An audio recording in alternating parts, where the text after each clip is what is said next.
네, 사랑하는 우리 서울시민교회 성도 여러분들 반갑습니다. 네, 안녕하세요. 네, 반갑습니다. 네. 저는 4부 예배 찬양 솔리데오를 맡고 있고, 그리고 지금 고등부를 담당하고 있는 배정인 전도사라고 합니다. 감사합니다. 고등부 선생님이신 것 같아요. 사실 전도사가 이렇게 공예배 설교하는 기회를 주셔서 교회와 또 여러분들께 진심으로 감사드립니다. 우리가 아까 본문 마태복음 28장 16절부터 20절 말씀을 살펴보았습니다. 이 본문은 예수님께서 부활하신 이후의 상황을 나타내는 본문입니다.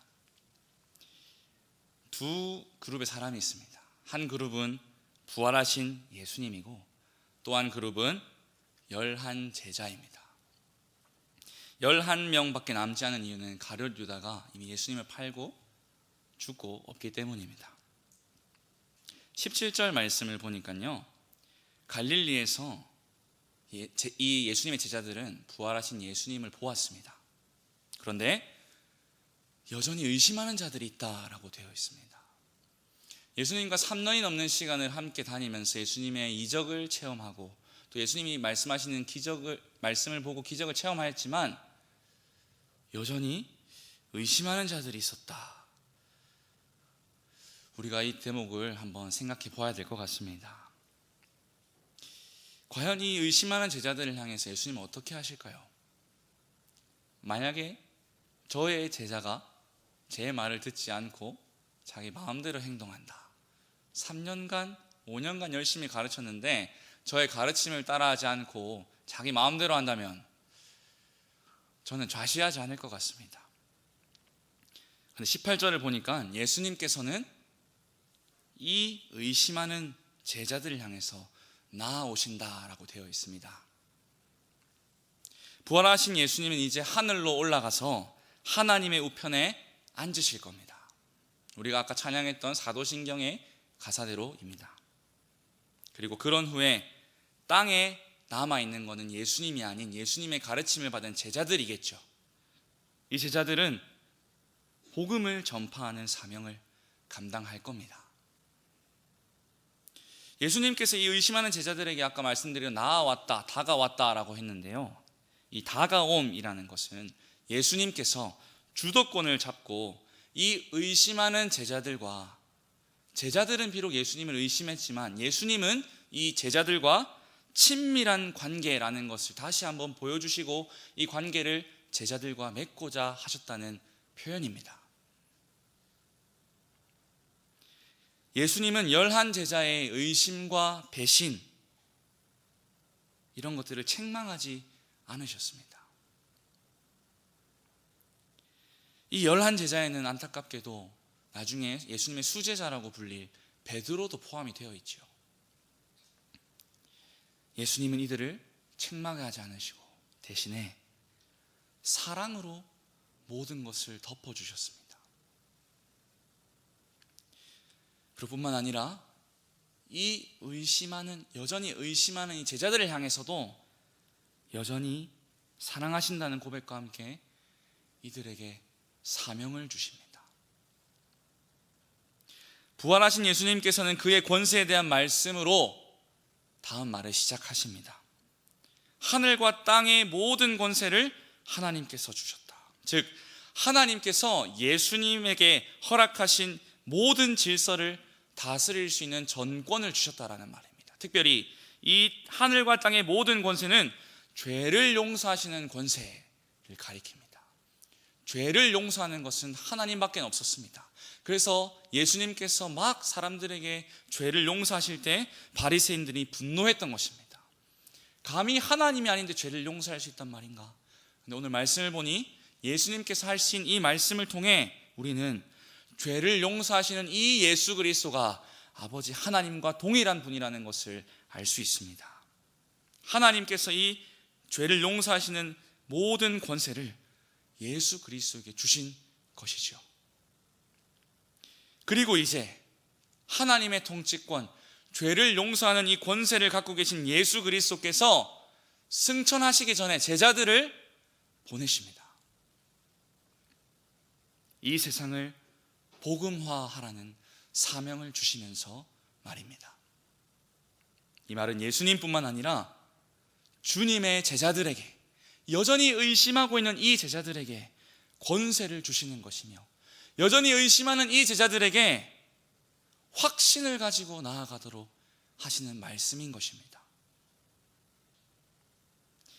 예수의 권세를 가지고 나아갈 제자들의 사명은 아래와 같습니다. 19절부터 20절 말씀입니다. 그러므로 너희는 가서 모든 민족을 제자로 삼아 아버지와 아들과 성령의 이름으로 세례를 베풀고 내가 너희에게 분부한 모든 것을 가르쳐 지키게 하라. 이 긴 문장 가운데 우리말로 보면은 동사가 4개가 있는 것처럼 보입니다. 그런데 이 성경이 쓰인 원문으로 보았을 때 주 동사는 하나입니다. 오늘 제목처럼 모든 민족을 제자로 삼아, 모든 민족을 제자로 삼아라. 이 하나가 이 긴 문장의 주된 동사입니다. 가는 것, 세례를 베푸는 것, 말씀을 지키도록 가르치는 것, 이것들은 모두 제자로 삼으라고 하는 이 동사 아래에 있는 분사들입니다. 그렇기 때문에 우리가 주목해서 봐야 될 것은 가장 중요한 표현이 제자로 삼는다라고 하는 것입니다. 예수님의 사명은 복음을 모르는 자들에게 복음을 전하여서 그들이 주님의 제자가 되라 라고 하는 것이었습니다. 가는 것도 세례를 베푸는 것도 주님께서 하신 말씀에 순종하며 지키도록 가르치는 것도 모두 제자를 삼는 것보다 더 중요할 수는 없다는 뜻입니다. 한마디로 교회의 사명은 예수 그리스도 십자가 복음을 가지고 모든 민족을 제자로 삼는 것입니다. 그리고 복음을 아는 여러분 한 사람 한 사람이 예수 그리스도의 제자가 되는 것입니다. 이것이 바로 예수님께서 제자들에게, 아니 우리들에게 주신 사명입니다. 이때 제자를 삼으라고 할 때 모든 민족이라는 표현이 있는데 이 모든 민족은 이방인을 가리킵니다. 예수님을 모르는 사람들, 유대인을 제외한 모든 사람들이 이 당시에 가리키는 표현이 모든 민족이었습니다. 그런데 예수님께서 우리에게 주신 이 사명은 너무나 크게만 느껴집니다. 우리 마음 가운데 두려움만 가득 조장하는 것 같습니다. 그런데 우리에게 이렇게 중요하고 막대한 사명을 주실 때 하나님께서는 이 일을 단순히 우리에게만 맡기시기만 한 것이 아닙니다. 그냥 툭 던져놓지 않으셨습니다. 대신에 제자를 삼기 위해서 열방으로 복음을 들고 나아가는 교회, 우리 한 사람 한 사람을 향하여서 주님이 다시 이 땅에 오시는 그날까지 주님께서 친히 이 제자들과 우리들과 함께 하실 것을 약속하셨습니다. 힘든 일 가운데 우리가 포기하지 않을 수 있는 이유는 주님께서, 사명을 주신 하나님께서 우리와 함께 계시다는 사실인 줄 믿습니다. 교회의 존재 목적은 예배입니다.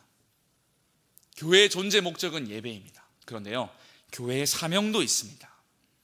교회의 사명은 전도와 선교입니다. 우리 한 사람 한 사람에게 주어진 그 사명이 바로 전도와 선교라는 뜻입니다. 감사하게도 하나님께서는 한없이 부족한 저와 제 가정이 그러한 교회의 사명을 감당할 수 있는 자리로 불러주셨습니다. 여러분들처럼 저도 마찬가지입니다. 제가 누구보다 나아서가 아닙니다. 저와 함께 많은 시간을 보냈던 우리 고등부 학생들, 선생님들, 우리 교사 선생님들, 그리고 솔리데오 단원들까지 제가 얼마나 부족한 사람인지 잘 알고 있습니다. 그런데 이 부족한 제게 하나님께서 알려주신 것은 저와 제 가정이 할 일이 선교라는 것이었습니다. 예배드리는 모든 성도 여러분들이 각각의 삶의 현장에서 부름받아서 복음을 살아내고 그 복음을 살아내는 것으로 인해서 예수님의 향기를 나타내는 것처럼 저 역시 저에게 주어진 현장이 선교의 현장이라는 것을 알게 되었습니다. 원래 저는 신학을 공부하지 않았습니다. 저는 일반 대학교를 나왔습니다. 물론 청년 시절에 신학에 굉장히 관심이 많은 학생이었습니다. 도서관에서 많이 있으면서 여러 사상책들을 읽고 여러 어려운 신학책들을 읽는 것을 즐겨 했습니다. 그렇기 때문에 저는 신대원에 진학하고 나서 일반대 출신이기 때문에 더 열심히 공부해야 했습니다. 제가 진학할 당시 신대원에는 두 개의 전공이 있었습니다. 하나는 목회 전공, 하나는 선교 전공이었습니다. 물론 이 전공을 선택한다고 해서 무조건 목사가 된다, 무조건 선교사가 된다 정해지는 건 아니었습니다. 그런데 대부분의 학생들이 목회 전공으로 선택했기 때문에 저 또한 목회 전공으로 선택해서 학교에 갔습니다. 그런데 제가 1학년 1학기 때 선교학 교수님이 강의실에 오셔서 선교 전공에 대한 설명을 해주셨습니다. 그 당시 제 머릿속에 든 생각은 막 내가 선교를 해야겠다 라는 게 아니었습니다. 선교에 대한 비전보다 내가 선교를 전공하게 되면 내가 앞으로 목사가 되어서 담당할 수 있는 이 목회 지역이 넓어지겠구나. 그리고 목회 전공과 선교 전공 공부하는 것 똑같네? 별 차이 없네? 목회 전공이 되는 선택 과목을 선교 전공자들은 그 선택 과목을 선교 필수 과목만 들으면 됐습니다. 그래서 별 차이가 없었어요. 그래서 선교 전공으로 바꿔도 괜찮겠다라는 마음으로 진학해서 전과를 했습니다. 그런데 선교 전공에 필수 과목이 있습니다. 3학년 2학기 졸업 마지막 학기에 공동체 훈련이라는 수업입니다. 이 공동체 훈련은 8주간 합숙하는 건데요. 근데 이 합숙이 선교 전공의 3학년 2학기를 지내고 있는 모든 학생들의 가족들까지 다 와서 8주간 합숙을 하는 거였습니다. 제게는 아내와 어린 아들이 있습니다. 이제 20개월 됐고 이제 21개월을 앞두고 있는데 이 아내와 아들 또한 합숙에 참여했고 저의 가족들뿐만 아니라 저와 함께 공부를 했던 모든 학생들의 가족들이 코로나임에도 불구하고 참여했습니다. 그런데 이 공동체 훈련 기간에 놀라운 은혜가 있었습니다. 제게 은혜가 있는 게 아니고 제 아내에게 은혜가 있었습니다. 아내에게는 특별한 시간이었습니다. 왜냐하면 저희가 결혼을 하고 2주 만에 아이가 생겼거든요. 그래서 육아를 하면서 사실 하나님과 친밀한 교제를 만드는 게 아내로서는 굉장히 힘들었습니다. 그런데 부인만을 위한 수업이 있었는데 이 수업과 기도를 통해서 하나님께서 다시금 아내에게 뜨거운 마음을 불러주신 겁니다. 그러면서 아내한테 먼저 선교에 대한 확신을 주셨습니다. 제가 선교 전공자인데 아내한테 먼저 확신을 주신 거예요. 기도하는 와중에 저 또한 아내가 선교에 대한 확신이 생겼다는 것을 알고 우리가 함께 많은 나눔을 하면서 기도했습니다. 그랬더니 놀랍게도 공동체 훈련이 끝나가는 이 중에 저 또한 선교사로 하나님께서 부르시는구나 라는 것을 느낄 수 있었습니다. 저희 교회가 속한 우리 고신교단에는 KPM이라고 하는 선교부가 있습니다. 수많은 선교사님들이 개혁주의 교회를 건설하기 위해서 그리고 많은 민족들을 제자 삼기 위해서 오늘도 기도하며 열심히 맡은 사명대로 복음의 씨앗을 뿌리고 계십니다. 문제는 많은 선교사님들도 세월 앞에 이기시는 분이 없다는 겁니다. 선교사님들도 나이가 들어가십니다. 2019년 기준 한국 선교사 파송 현황을 보았을 때 2019년 기준입니다. 5, 60대 선교사 비율이 40에서 50%가 됐습니다. 그런데 20대, 30대 선교사 비율은 7%였습니다. 10%도 안 되고 7%. 저희 교단 KPM. 이 KPM은 57개국에 493명의 선교사를 파송하고 있습니다. 재작년 기준 2021년 평균 선교사님들의 나이가 몇 살인 줄 아십니까? 52세입니다. 52세. 앞으로 20년 안에 KPM은 KPM 소속 선교사 절반 이상이 은퇴할 것이다 라는 예측을 하고 있었습니다. 저희 가정의 소속은 방금 저희가 말씀드렸던 KPM입니다. 제가 고신교회 전도사로 있고 앞으로 고신교회에서 목사 안수를 받을 거기 때문에 저는 KPM에서 선교를 감당하고 싶고 또 지금도 KPM에 소속되어 있습니다. 그리고 저의 신분은 그냥 KPM 선교사가 아니라 KPM 차세대 선교사입니다. 차세대. 방금 말씀드렸던 다소 암울한 미래 전망 속에서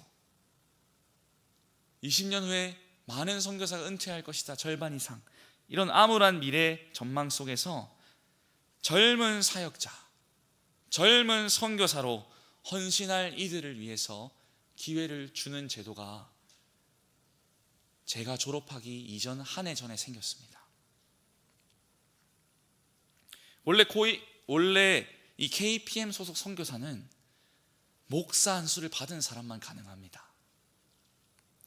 그런데 차세대 선교사는 강도사 기간에 일찍이 선교를 경험할 수 있고 미리 준비할 수 있는 그런 제도예요. 강도사는 원래 교회 사역을 해야 됩니다. 제가 지난주에 졸업을 했는데 이 졸업과 동시에 이제 강도사 고시를 보고 합격을 하게 되면 강도사가 됩니다. 그리고 2년 동안 교회 사역을 반드시 해야 됩니다. 그런데 이 차세대 선교사라는 이 제도는 선교 현장 경험을 교회 사역으로 인정해주는 그런 제도입니다. 이 제도가 시작된 지는 얼마 안 되었지만, 그리고 우리가 이 제도의 수혜자가 두 번째 수혜자가 되었지만, 이 사명을, 이 기회를 잘 감당하고 싶습니다. 그리고 이 2년간, 강도사 기간 이 2년간 저희는 선교를 우선 나가게 되는데, KPM 소속이지만 훈련은 KPM에서 받는 것이 아니라 OM이라고 하는 선교단체에서 받게 되었습니다. 아까 제가 말씀을 전달하기 전에 영상을 하나 보셨을 겁니다. 로고스 호프라고 하는 배입니다. 이 OM이라고 하는 단체에 소속되어 있는 이 사역지 중에 하나가 바로 이 로고스 호프라고 하는 배입니다. 선교선, 이렇게 생각하시면 될 것 같습니다. 로고스 호프, 아까 이 영상 가운데 세 가지 글자가 지나갔습니다. Knowledge, Help, Hope. 지식, 도움, 희망. 말씀을 아는 지식, 말씀만이 진정한 도움을 줄 수 있다는 것, 그리고 말씀만이 유일한 희망이다라는 이 구호를 안고 이 로고스 호프는 선교 사역을 감당하는 선교선입니다. 전 세계를 돌아다닙니다. 지금 현재 배는 사우디아라비아에 정박하고 있습니다. 중동 국가죠. 그리고 제가 나중에 배를 타게 될 시점에도 오만이라고 하는 나라에서 아마 배를 탈 것 같습니다. 여전히 중동에 있습니다. 그러니까 저의 사역은 중동에서 시작되는 겁니다. 아까 제가 말씀을 드렸어야 되는데, 이 OM의 핵심 사역은 바로 문서 사역입니다. 아까 잠시 영상을 보시면 아시겠지만 큰 서점 같은 것이 있었습니다. 그 서점이 배 안에 위치해 있습니다. 전 세계에서 가장 큰 선상 서점이라는 별명이 바로 이 로고스 호프에 붙여져 있습니다. 사람들을 이 배로 초청해서 복음을 들려주고, 이 복음이 담겨져 있는 복음서라든지 여러 신앙서적을 이렇게 전달하고 하면서 사역을 하는 것입니다. 뿐만 아니라 배가 정박해 있는 동안 로고스 호프의 선교사들은 직접 사역지로 찾아가기도 합니다. 고아원을 가기도 하고 장애인 시설을 가기도 하고 지역 교회 등을 가서 여러 활동들을 하며 복음을 전할 것입니다. 그리고 로고스 호프는 복음이 전해지지 않은 곳을 간다, 이 땅 가운데 복음이 전해지지 않은 곳이 한 곳이라도 없게 하는 것이 OM의 캐치프레이즈이며 이 로고스 호프의 캐치프레이즈입니다. 배가 굉장히 컸습니다. 승선하는 인원이 한 300, 400명 정도 됩니다. 그런데 이 아까 말씀드린 사역 이외에도 이 로고스 호프의 선교사들 이 300, 400여 명은 자신이 맡은 일이 있어요. 예컨대 배가 돌아가도록 하는 엔진실에서 일하는 사람들이 있습니다. 그리고 수많은 사람들이 밥을 먹을 수 있도록 조리를 하는 사람들도 있습니다. 갑판에서 열심히 작업을 하는 사람들, 수많은 사람들의 옷을 빨래하는 사람들, 화장실을 청소하는 사람들, 그리고 아까 보았던 책을 판매하고 안내하는 사람들, 다음 정박지를 미리 개척하기 위해서 잠시 배를 떠나 먼저 가 있는 사람들, 이렇게 다양한 사역이 주어져 있습니다. 하루 8시간 일하는 것을 기본으로 합니다. 그렇게 하면 용돈을 받게 됩니다. 한 사람당 용돈은 20유로입니다. 한 달에 한 3만 원 정도 됩니다. 그렇게 자기 자신을 헌신하면서 사역을 하는 것입니다. 배가 사실 굉장히 크지만 한편으로 굉장히 작습니다. 모든 것을 다 갖추고 있어요. 배 안에는 작지만 병원도 있고 유치원이나 학교 같은 것도 있고 운동할 수 있는 조그만 시설들이 요 오르간만한 사이즈 정도 됩니다. ATM도 있다고 합니다. 근데 이런 것들이 배에 다 있으려면 해군으로 복무하신 분들 계신다면 무슨 말씀이신지 아시겠지만 굉장히 공간이 협소합니다. 개인으로 오신 선교사님들은 기숙사 같은 곳에서 지내게 됩니다. 8명, 10명 한 번에 묵습니다. 리더급들만 2인 1실이 주어지는데 이 방이 많지 않습니다. 그리고 가정들도 방 한 칸 주어집니다. 가정의 숫자와 상관없이 말입니다. 저희같이 가정이 로고스 호프에 승선하는 것은 굉장히 사실 드문 일입니다. 저희 가정은 아까 말씀드린 이 사역과 더불어서 리더십으로서 일을 하게 된다고 합니다. 배에 타는 전 세계에서 온 수많은 이 300, 400명들은 대부분 20대 초반입니다. 제가 지난주까지 선교 훈련을 받았는데 저와 같이 OM 선교 훈련을 받았던 사람들 중에 무려 5명이 훈련 중에 졸업한 고등학생들이었습니다. 20살이었습니다. 대학을 가지도 않고 하나님의 선교에 먼저 동참하겠다고 나와왔습니다. 그런데 이 어린 나이에 배라는 이 고립된 환경 가운데 있는 이 젊은 선교사들의 심적 상태 그리고 영적 상태를 세심하게 돌아보는 역할을 저희와 같은 가정들이 앞서 언급한 사역들 외에 추가로 하게 된다고 합니다. 제가 목회와 사역을 경험한 전도사라는 사실이 이들에게 큰 도움이 되기를 사실 기대하고 기도하며 있습니다. 저는 다음 주면 서울시민교회에서 사임을 하게 됩니다. 그리고 3, 4월 동안은 대전에 아까 말씀드렸던 KPM 본부가 있습니다. 그곳에서 일할 수 있는 기회가 주어졌습니다. 그래서 선교를 나가기 전에 그 선교 본부가 어떻게 운영되고 어떻게 선교사님들을 직접적으로 돕는지를 보고 배우게 될 것입니다. 그리고 4월 말 혹은 5월 초에 저희 가정은 영국 웨일즈에 있는 스완지로 출국을 합니다. 이 스완지에서 약 4개월간 선교 훈련을 받고 또 사역도 하게 됩니다. 백인 현지인 교회에서 사역을 하게 되었는데요. 지금처럼 찬양 인도도 하게 될 거고 부서를 맡아 설교를 하게 될 겁니다.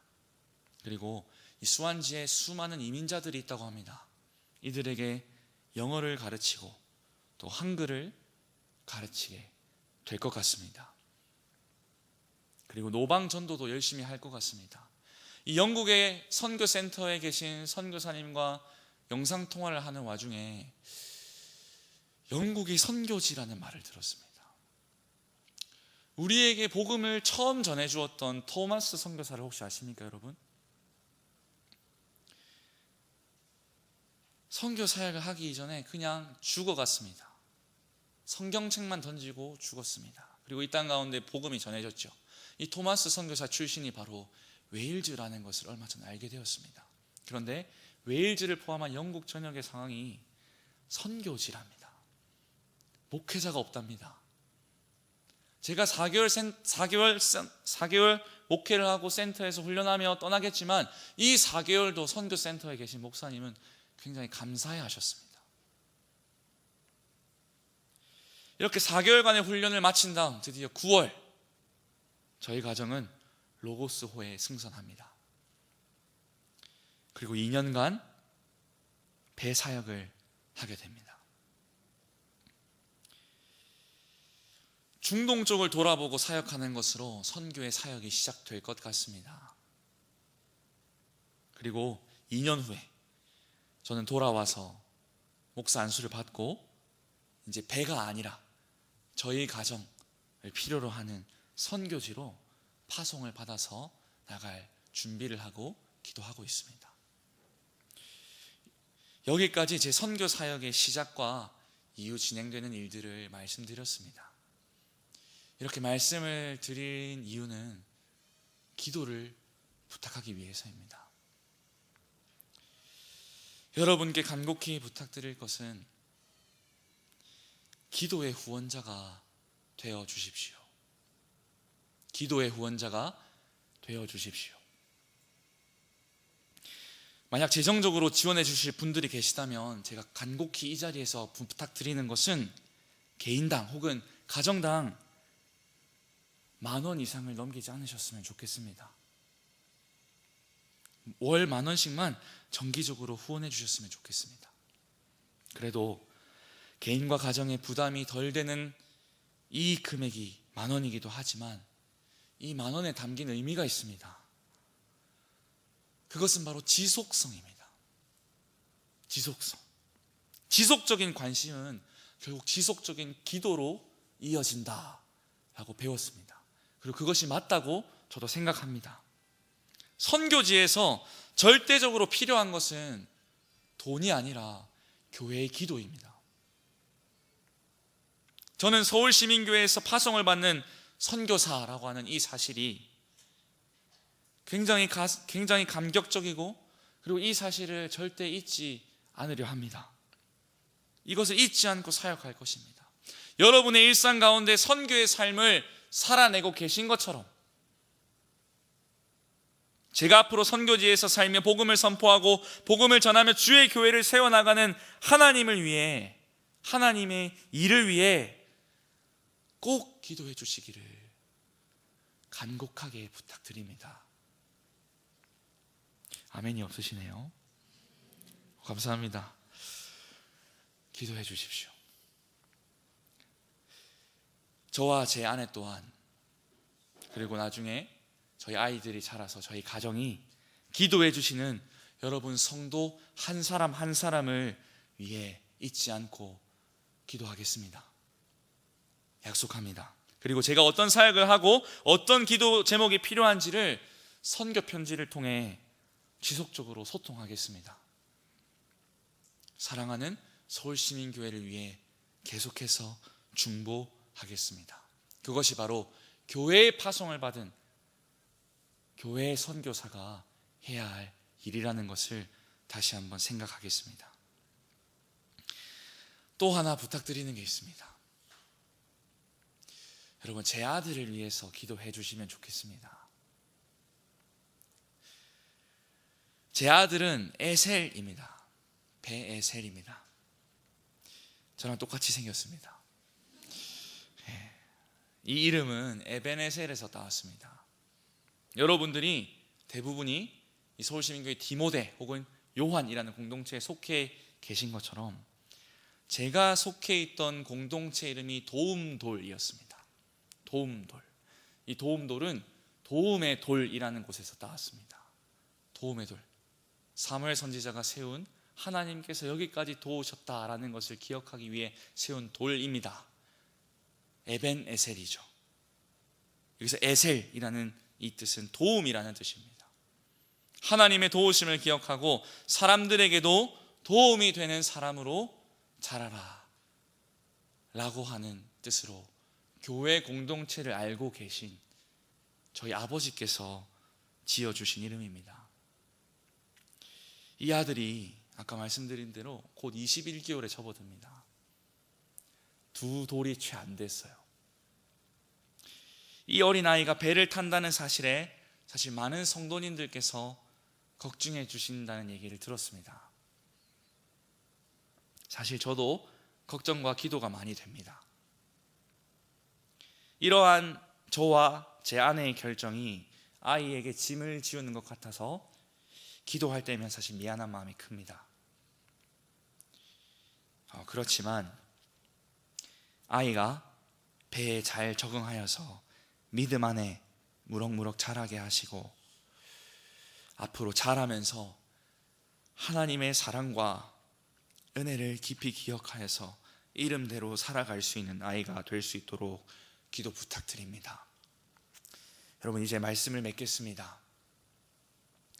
예수님께서 승천하시면서 명령하신 모든 민족을 제자로 삼으라 라고 하는 이 말씀은 저뿐만 아니라 우리 모두에게 주신 것입니다. 우리 모두가 나아가는 삶의 현장, 그곳이 저처럼 선교지로 나가든 여러분의 삶의 현장으로 나가든 모든 것이 선교지입니다. 모든 것이 주님의 사명을 맡은 자리입니다. 우리 모두 처한 환경은 저마다 다르겠지만 복음을 따라 살며 예수의 제자로 살고 예수의 제자들이 되어야 한다라고 하는 공통의 사명을 갖고 있습니다. 우리 모두, 저만 그렇겠네요. 저는 여러분과 떨어지게 될 겁니다. 몸은 떨어질 것 같습니다. 그러나 어디서나 주님께서 명령하신 이 사명, 우리의 연약함을 질책하지 않으시고 사랑으로 덮으시면서 모든 민족을 제자로 삼으라고 하신 이 사명을 잘 감당하며 나아가는 저와 모든 서울시민교회 성도 여러분이 되시기를 주님의 이름으로 간절히 기도드립니다. 아멘.